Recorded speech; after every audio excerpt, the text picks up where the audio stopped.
여러분 안녕하십니까? 광주 MBC 뉴스투데이 시작합니다. 먼저 오늘의 주요 뉴스입니다.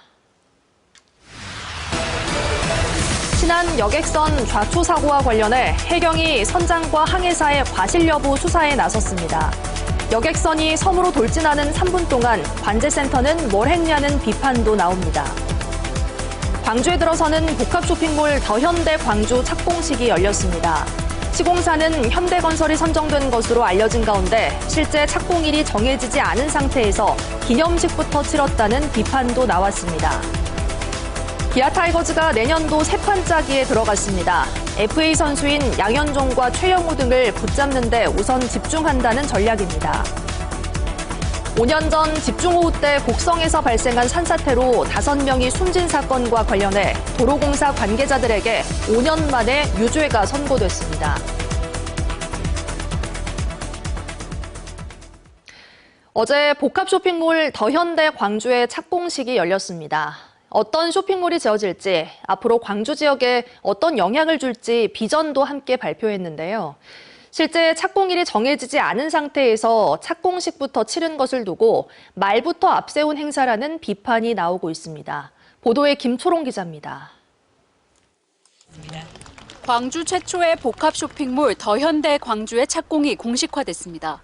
착공식에는 관련 기관과 시민 등 400명가량이 참석했습니다. 하나, 둘, 셋! 더현대 광주는 연면적 27만 3천 제곱미터, 서울 여의도 더현대의 1.4배 규모로 지어질 예정입니다. 투자금만 1조 2천억 원입니다. 현대백화점은 이를 단순한 쇼핑몰이 아닌 세계적인 건축물로 만들겠다는 포부를 내비쳤습니다.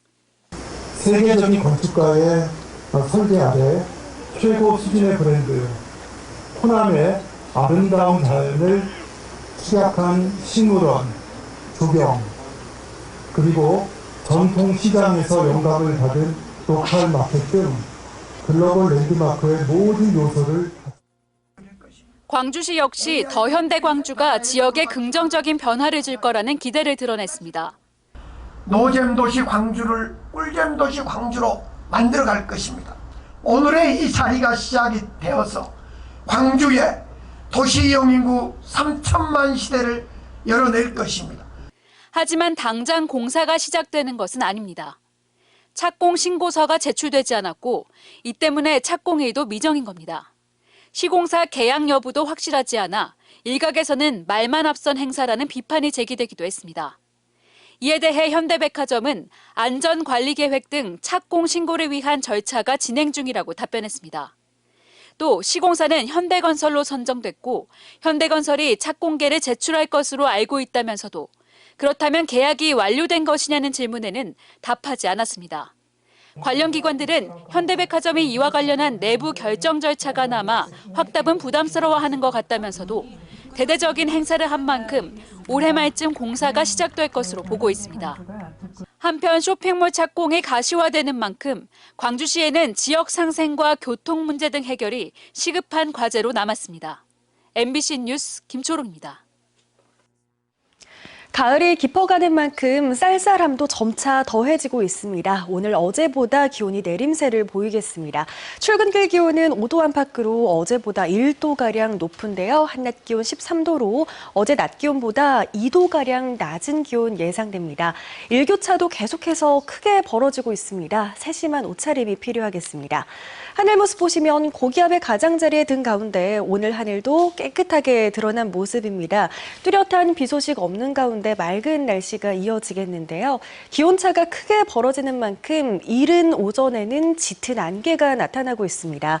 특히 전남 내륙을 중심으로 매우 짙은 안개가 예상돼서요. 교통안전에도 주의가 필요하겠습니다. 날씨 정보였습니다. 그젯밤 신안에서 발생한 여객선 좌초 사고는 승무원들과 승객들의 침착한 대처로 다행히 인명피해는 발생하지 않았지만 대피 과정에는 짚어볼 부분이 있습니다. 일부 승객들은 충돌 이후 10분 가까이 아무런 안내 방송이 없어 구명조끼를 스스로 챙겨 입고 갑판으로 나가기도 했습니다. 서희령 기자가 취재했습니다. 평온한 밤바다 위를 달리던 대형 여객선이 갑자기 큰 충돌음과 함께 멈춰섰습니다.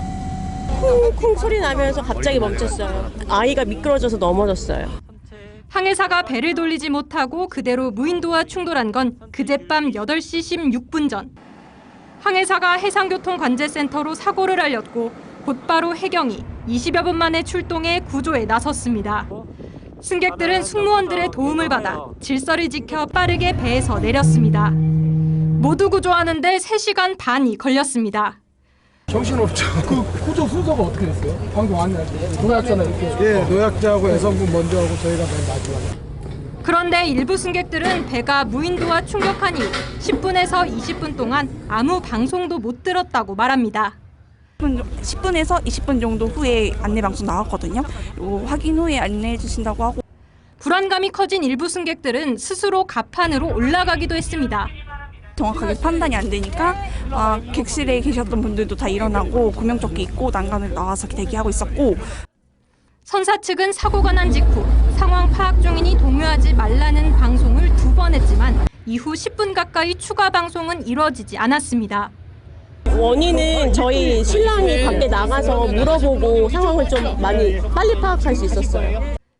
10분 뒤 좌초됐지만 침수는 없고 해경 도착 후 곧바로 하선 조치하겠다는 안내 방송이 나왔습니다. 선사 측은 해경과 비상탈출 계획 협의를 통화로 진행하고 정확한 안내를 하기 위해 시간이 걸렸다고 해명했습니다. MBC 뉴스 서유령입니다. 주민 5명이 숨진 곡성 산사태 공사 관계자들에게 사고 5년 만에 유죄가 내려졌습니다. 광주지법 형사 5단독 지혜선 판사는 지난 2020년 8월 국도 확장 공사를 하며 제대로 된 안전조치 등을 하지 않은 시공사와 감리업체 관계자 등 4명에게 금고 1년 2개월, 벌금 1,000만 원 등을 선고했습니다. 재판부는 사건의 결과가 매우 무겁지만 이례적인 폭우였다는 점을 참작했다고 설명했습니다. 다만 재판부는 발주처 소속 공무원 등은 고의성이 없다는 이유 등을 들어 무죄를 선고했습니다. 광주시 선거관리위원회는 공직선거법 위반 사실로 박수기 광주시 의원에 대해 행정조치했다고 밝혔습니다. 박 의원은 지난달 29일 자신의 출판기념회를 열면서 행사 예고 성격의 보도자료와 행사를 성황리에 치렀다는 내용의 후속 자료를 광주시의회 명의로 배포했고 자신이 내년 광산구청장 출마를 준비 중이라는 정치적인 문구도 사용한 것으로 전해졌습니다. 선관위는 시의원의 의정활동이 아닌 선거 출마를 고려한 정치적 활동을 시의회 개정으로 알린 사실이 부적절했다고 판단하고 주의 수준의 행정조치를 내렸다고 밝혔습니다.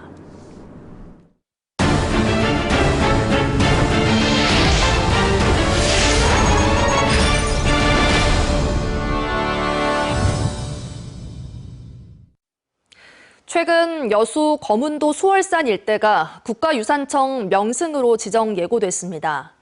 여수는 전남에서 가장 많은 명승을 보유하고 있지만 이를 연계한 관광 전략은 부족한데요.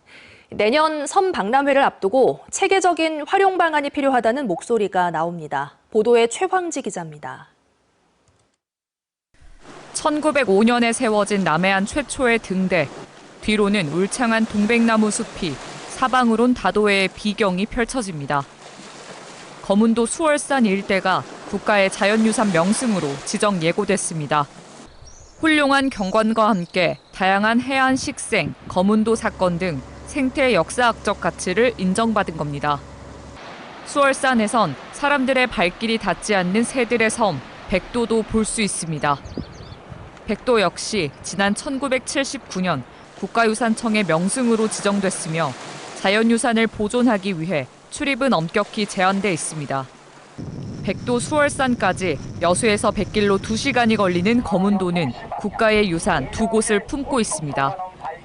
또 다른 유산, 호국불교의 상징 흥국사도 역사적 가치가 높아 지난해 명승으로 지정됐습니다.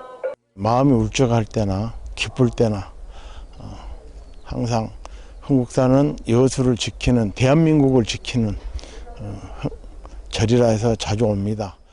흥국사와 함께 해를 바라보는 암자, 향일암 역시 국내에서도 손꼽히는 일출 명소입니다. 수월산, 백도, 흥국사, 향일암 등 여수엔 총 4곳의 국가지정 명승이 있습니다. 전남 안에선 명승이 가장 많은 도시지만 잘 알려지지는 않았습니다. 경관 자원을 보존하고 관리하는 부분, 이런 데 있어서도 이제 중요하지만은 이것을 지역의 어떤 관광 자원으로서 활용하는 부분, 선박람의 관광 자원에 적극적으로 좀 활용이 돼야 될 것 같고요. 여수시는 내년 세계 선박람회를 앞두고 있는 만큼 이달에는 명승 지정에 맞춰 이와 연계할 수 있는 섬 생태 관광 콘텐츠도 추가로 발굴하겠다고 밝혔습니다. MBC 뉴스 최양지입니다. 메탄올을 연료로 쓰는 첨단 친환경 컨테이너선이 영암 조선소에서 새로운 이름과 함께 첫 항해에 나섰습니다. 환경 규제가 갈수록 강화되면서 HD 현대사모가 개발한 차세대 선박 기술도 주목받고 있습니다. 보도에 문현철 기자입니다.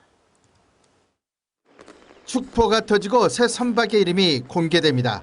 HD 현대사모가 건조한 9000TU급 컨테이너선 HMM 콜로버호입니다. 이 선박은 기존 선박류보다 오염물질 배출이 크게 적은 메탄올 이중 연료 추진 방식을 적용한 것이 특징입니다. 국제해사기구의 환경 규제가 점차 강화되면서 이런 친환경 연료 선박은 선택이 아닌 필수가 되고 있습니다. 메탄올이라는 게 지금 기존의 선박유 대비해서 유해 물질인 질소산화물이라든지 황산화물, 온실가스 배출량이 대폭 감소되는 연료이기 때문에 차세대 친환경 연료로 현재 부각되고 있는 중입니다. 명명식에는 전재수 해양수산부 장관과 김영록 전남도지사 등이 참석해 무사 항해를 기원했습니다. 친환경 저탄소 선박으로의 전환은 결국에는 찾아올 미래입니다.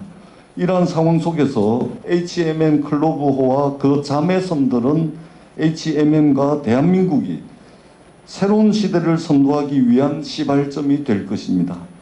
전 세계 해운 조선시장에서는 탄소 배출을 줄이는 기술이 최대 화두로 떠오르며 메탄올과 LNG 같은 대체 연료가 새로운 표준으로 자리 잡고 있습니다. HD 현대사모는 이 흐름에 맞춰 친환경 선박 건조 역량을 계속 강화하고 있습니다. 올해만 컨테이너선과 유조선, LNG 운반선 등 총 29척을 수주했고 수주액은 45억 달러를 넘겼습니다.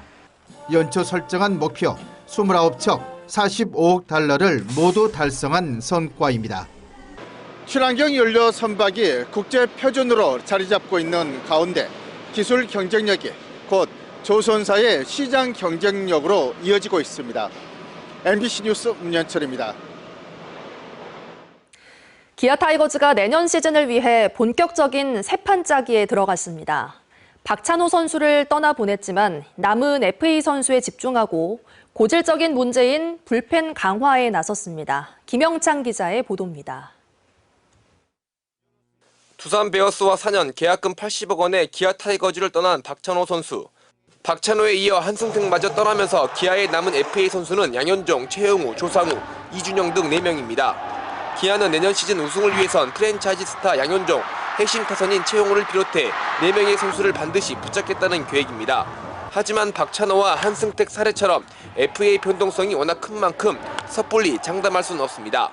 최용우 선수하고 양현종 선수 같은 경우는 저희 팀 전력에 중요한 부분을 차지한 선수들이고 또 워낙 경험도 많은 선수들이고 또 팀에 필요한 선수로 판단하고 있습니다. 우승 탈환을 위한 새 판짜기에도 들어갔습니다. 임기영의 삼성 이적과 서건창의 방출로 생긴 빈자리는 하나 출신의 투수 이태양과 KT의 내야수 이호연으로 채웠습니다. 이태양은 선발과 중간 모두 가능한 우완 투수로 기아의 고질적인 문제인 불펜 해결에 도움이 될 것으로 보입니다. 이호연은 올 시즌 대타로 32경기에 출전했지만 3할대의 타율을 기록하는 등 즉시 전략감으로 평가되고 있습니다. 불펜에 이태양 같은 그 또 베테랑 선수가 있으면은 굉장히 좀 좋은 거는 확실한 것 같아요. 거기다가 뭐 이호연 선수도 또 1군 경험이 많이 있기 때문에 올 시즌 35개의 홈런을 때린 외국인 선수 위즈덤의 거치도 관심입니다. 팀에서 가장 많은 홈런을 기록했지만 득점권 타율은 2할대에 그치면서 기아는 재계약과 새로운 외국인 선수의 영입 등 모든 가능성을 열어두고 있습니다. 올해 최악의 시즌을 보낸 기아가 이번 겨울 동안 선수 보강을 통해 내년에는 우승권에 들 수 있을지 주목되고 있습니다. MBC 뉴스 김영창입니다. 인기 애니메이션 감독이자 만화가인 조홍수 작가의 그림전이 광주에서는 처음으로 열렸습니다. 한 해를 마무리하는 시기에 펜으로 전하는 따뜻한 위로를 전시장에서 만날 수 있습니다. 박수인 기자가 취재했습니다. 주홍수 작가의 그림 속 주인공들은 딱히 특별할 것이 없습니다. 쌀독을 채우기 위해 묵묵히 하루하루를 채우는 사람들, 천원 한 장으로 허기진 배를 달래는 사람들, 버려진 종이박스가 천금 같은 지폐로 보이는 노인들입니다. 주홍수 작가는 잘 나가는 애니메이션 감독입니다. 나라라 슈퍼보드 같은 국민 애니메이션과 미국 만화 영화 스파이더맨 등이 그의 손을 거쳤습니다. 그러다 코로나19 팬데믹으로 갑자기 삶이 움츠러들었을 때 전엔 보이지 않았던 사람들이 눈에 띄었습니다. 나랑 같은 모습으로 사는 사람들이구나. 예전에는 제가 아름답고 좋은 거, 그다음에 뭐 행복한 거 이런 것만 봤는데 이제 내가 본인이 어느 시기를 거치면서 힘들어지니까 그런 느낌의 그림들이 보이더라고요. 예. 1년 사계절이 모두 겨울뿐인 노숙인들, 넥타이를 풀고 혼수를 기울이는 중년의 회사원, 아파하고 넘어지고 뻔한 말로 속이고 알면서도 속아주는 사람들이 그의 그림 속으로 들어왔습니다. 작가 본인일 수도 관람객 중 누구일 수도 있는 그림 속 사람들은 오늘 하루는 어땠느냐고 밥은 먹었느냐고 보는 이의 어깨를 토닥입니다. 연말이 닥쳐오고 추워지는데 이런 작품 들여다보고 소소한 글이 또 쓰여져 있거든요. 지혜로운 글이에요. 따뜻하면서도 위로를 받을 수 있는 글이라서 그런 글을 읽어보는 그런 시간 좋겠다. 주홍수 작가는 목포가 고향이지만 광주에서 전시를 연 건 이번이 처음입니다. 갤러리 관장인 주홍 작가와 이름은 비슷하지만 친척은 아닙니다. 다음 달 19일까지인 전시 기간에 종종 광주에 올 생각입니다. 운이 좋은 관람객은 전시장에서 작가를 만나 예쁜 그림 사인을 받을 수도 있습니다. MBC 뉴스 박수인입니다.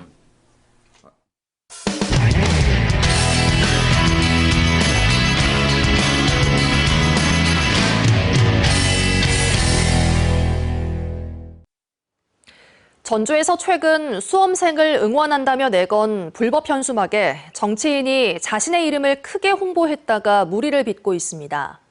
해당 정치인이 공식 기자회견에서 이 문제에 대해 유감을 표명했지만 논란은 여전합니다. 전주문화방송 조수영 기자가 취재했습니다. 지난주 수능을 앞두고 전주 시내 곳곳에 내걸렸던 현수막들. 한눈에 봐도 수험생 응원보다는 더불어민주당 이원택 의원의 홍보 성격이 더 두드러졌습니다.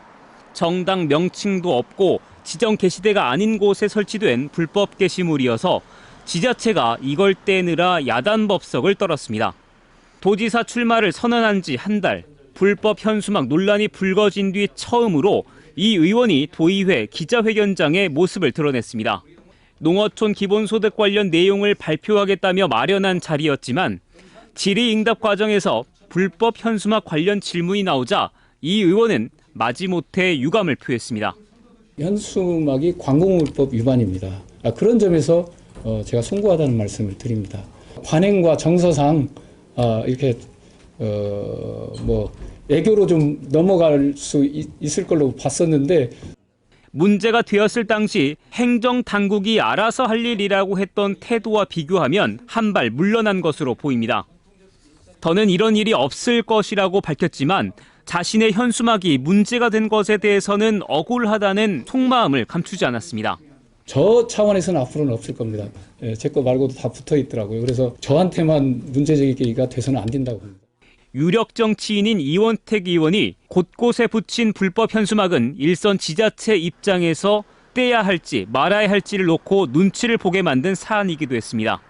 하지만 전주 MBC 보도 이후 논란이 커지자 전주시 등은 부랴부랴 공무원들을 동원해 철거를 시작했는데 주요 지점의 불법 현수막과 현수기를 떼내는 데만 여러 날이 걸렸습니다. 행정력 낭비 원인을 제공한 셈이지만 전주시는 불법이 반복되진 않았다는 이유로 이 의원에 대한 과태료 부과 계획은 없는 것으로 전해졌습니다. MBC 뉴스 조수영입니다. 제주에서 쿠팡 새벽 배송을 하다 교통사고로 숨진 택배기사의 죽음에 대해 과로사 의혹이 커지고 있습니다. 쿠팡 측은 모바일 앱에 7일 연속 로그인을 할 수 없다며 의혹을 부인했지만 유족과 노조는 아이디 돌려쓰기로 8일 연속 근무한 정황이 나왔다며 사과를 요구하고 나섰습니다. 제주문화방송 박현주 기자가 취재했습니다. 클린하우스 앞 인도로 돌진해오는 트럭. 차량 앞면이 완전히 깨져 있고 옆문도 뜯겨져 나갔습니다. 지난 10일 새벽 2시쯤 발생한 택배 차량 교통사고인데 이 사고로 쿠팡 새벽 배송 중이던 오승용 씨가 숨졌습니다. 유가족과 노동조합은 오 씨가 하루 11시간 30분씩 일했고 야간 할증을 적용하면 일주일에 83시간 넘게 일했다며 과로를 사고 원인으로 꼽았습니다. 아빠 장례를 치르고 나서도 하루밖에 못 쉬고 새벽 어둠 속으로 나갔습니다. 그런데 그 길에서 쿠팡의 착취와 압박 속에 쓰러져 죽었습니다. 하지만 쿠팡 측은 배달기사들이 쓰는 모바일 앱에 7일 연속 로그인을 할 수 없도록 제한을 뒀다며 과로 의혹을 부인했습니다. 그런데 오 씨와 대리점 관계자가 나눈 카카오톡 대화에선 다른 아이디 배송을 물어보고 동료 기사 김 씨의 이름을 대는 등 아이디 돌려쓰기 정황이 고스란히 남아 있습니다. 노조가 공개한 해당 대리점의 근무표를 보면 8월 7일은 동료 기사 김 씨의 휴무일. 노조는 고인이 휴무인 김 씨의 아이디를 써가며 8월 1일부터 8일까지 8일 연속 근무했다고 주장하고 있습니다. 특히 관리자가 다른 동료의 아이디와 비밀번호까지 직접 보내줘 대리점이 적극적으로 조율까지 한 것으로 추정됩니다. 유가족과 노조는 앱을 운영하는 쿠팡 측이 아이디 돌려쓰기를 모를 리 없다며 과로사를 묵인 방조한 책임을 지고 사과와 재발 방지 대책을 마련하라고 촉구했습니다. 4년 남양주와 동탄에서 그리고 올해 제주 쿠팡 새벽 배송 택배 노동자가 사망했습니다. 언제까지 이런 일이 매년 계속되어야 합니까? 이 구조를 바꾸지 않으면 쿠팡에서의 과로사를 막을 수 없습니다. 유족들을 만난 더불어민주당과 조국혁신당 등 원내 5정당도 쿠팡에 대한 특별 근로감독과 과로사 재발 방지책을 촉구했습니다. 노동자를 소모품처럼 갈아 넣는 이 야만적인 시스템이 바로 쿠팡의 민낯입니다. 쿠팡은 혁신을 말하지만 그 뒤에는 죽음이 있습니다. 법적 고용주가 아니라는 핑계로 대리점 뒤에 숨지 마십시오. 명백한 책임은 원청인 쿠팡에게 있습니다. 유가족과 노조가 주장하는 아이디 돌려쓰기와 주 8일 연속 근무 의혹에 대해 쿠팡과 대리점 측은 별다른 입장을 밝히지 않았습니다. MBC 뉴스 박현주입니다. 지난 7월 세계유산에 공식 등재된 울산 반구천 암각화 유네스코 인증서가 마침내 한국에 도착했습니다. 국보를 넘어 세계유산을 품은 도시가 된 울산은 앞으로 암각화를 보존하는 동시에 문화적 가치를 활용하는 데 주력한다는 계획입니다. 울산문화방송 최지호 기자입니다.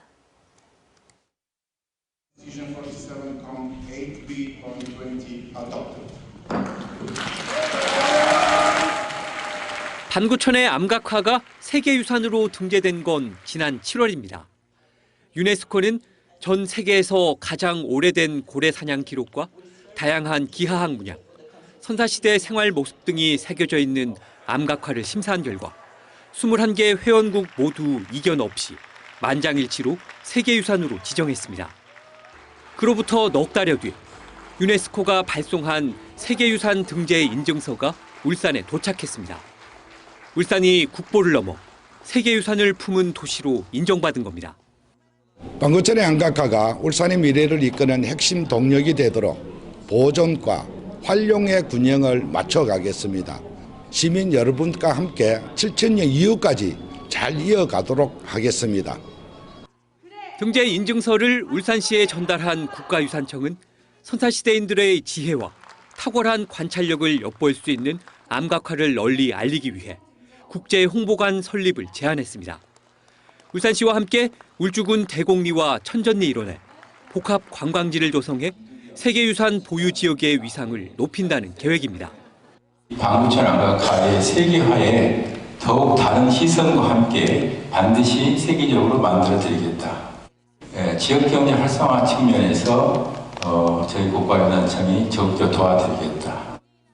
세계유산 등재 인증서를 받은 것을 기념하는 국제학술대회도 울산에서 개막한 가운데 울산시는 암각화 훼손을 막고 지속가능한 보존 대책을 수립하기에 앞서 학계와 예술계 등 다양한 분야의 전문가 의견을 반영하기로 했습니다. MBC 뉴스 최지호입니다. 지역경제 발전에 기여한 상공인을 위한 시상식이 열렸습니다. 광주 상공회의소는 어제 오후 상공회의소에서 제13회 광주 상공대상 수상자 5명과 장기 근속 모범 근로자 20명 등을 발표하고 시상했습니다. 대상에는 이경로 광신종합건설 회장, 윤보선 유림 대표이사, 김상준 NPK 대표이사, 윤태원 BS보성 대표이사, 김홍현 한전 KPS 대표이사 등이 선정됐습니다. 전남 22개 시군 가운데 진도와 신안 등 20개 지자체가 인구 소멸 위험과 고위험 지역으로 분류됐습니다. 호남지방통계청에 따르면 전국 광역 지자체 가운데 소멸 위험 진입 지역은 전남을 포함한 8곳으로 조사됐습니다. 또 전남의 소멸 고위험 지역은 진도와 완도 등 13곳, 위험 단계는 화순 등 7개 시군으로 나타났습니다. 가을이 깊어가면서 쌀쌀함도 더해지고 있습니다. 오늘 어제보다 기온이 내림세를 보이겠습니다. 출근길 기온 5도 안팎으로 어제와 비슷한 가운데 한낮 기온 13도로 낮 최고 기온은 어제보다 2도가량 낮겠습니다. 기온이 낮아진다고 하더라도 큰 추위는 없겠고요. 다만 일교차는 크게 벌어지고 있습니다. 세심한 옷차림이 필요하겠습니다. 오늘 하늘 모습 보시면 깨끗하게 하늘 드러난 모습입니다. 고기압의 가장자리에 들면서 종일 대체로 맑은 날씨가 예상되는데요. 기온차가 크게 벌어지는 만큼 밤사이 복사 냉각이 활발하게 이루어지고 있습니다. 전남 내륙을 중심으로 특히 짙은 안개가 나타날 수 있어서요. 교통안전에 주의가 필요하겠습니다. 전남 지역을 중심으로 더 쌀쌀한 날씨가 이어지고 있습니다. 장성의 현재 기온 1도 안팎까지 낮아져 있습니다. 한낮 기온 13도에서 15도 분포로 낮 동안에는 비교적 포근하게 느껴지겠습니다. 곡성 1도에서 시작해 한낮 기온 14도 안팎으로 일교차는 10도 이상으로 매우 크게 벌어지겠습니다. 바다의 물결은 최고 1m에서 1.5m로 잔잔하게 일겠습니다. 당분간 일교차 큰 날씨는 지속되겠고요. 다음 주 중반 비가 내리면서 기온은 더 큰 폭으로 낮아지겠습니다. 날씨 정보였습니다. 이상으로 뉴스 마칩니다. 함께해 주신 여러분 고맙습니다. 언제 어디서나 내 손 안의 뉴스. 광주 MBC 뉴스 유튜브 구독으로 함께하세요.